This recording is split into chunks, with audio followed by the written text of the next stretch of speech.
Kesedihan adalah keadaan emosional sementara yang ditandai dengan perasaan kecewa, sedih, putus asa, tidak tertarik, dan suasana hati yang buruk.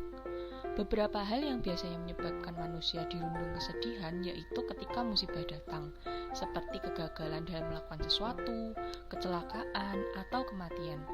Seseorang ketika sedih biasanya menarik sudut bibir ke bawah, menangis, terlihat lesu, dan hanya diam saja. Ketakutan muncul ketika menghadapi semacam bahaya. Ketakutan merupakan perasaan cemas karena adanya kehadiran sesuatu yang berbahaya, kejahatan, atau perasaan yang akan menyakitkan. Misalnya ketika kita bertemu ular di jalan, atau bertemu orang asing yang tidak kita kenal, atau ketika kita berada di gedung yang tinggi. Seseorang biasanya akan berteriak, menghindar, menutup matanya, detak jantungnya akan semakin meningkat, tubuhnya akan gemetar, dan keluar keringat dingin. Jijik adalah perasaan yang muncul karena suatu objek yang menjijikkan, tidak disukai, atau dibenci. Rasa jijik ini bisa berasal dari beberapa panca indera. Keadaan yang membuat kita merasa jijik misalnya mencium atau mencicipi makanan yang sudah tidak enak, tempat yang kotor, bau yang busuk, ataupun melihat perilaku yang jahat dan tidak menyenangkan. Seseorang yang merasa jijik biasanya mengernyitkan hidung, menghindar, mual, melengkungkan bibir ke atas, dan menutup hidung. Kejutan merupakan perasaan atas sesuatu yang tiba-tiba atau tidak terduga.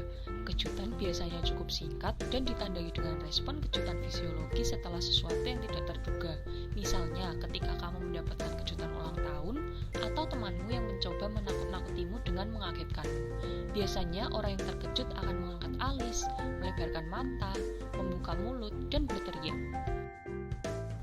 Kemarahan merupakan emosi yang sangat kuat yang ditandai dengan perasaan permusuhan terhadap orang lain.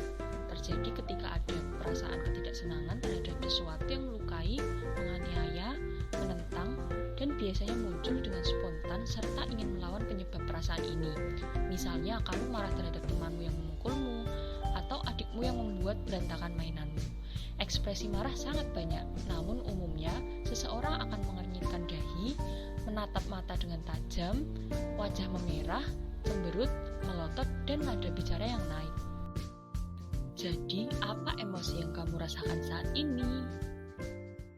Created using Powtoon.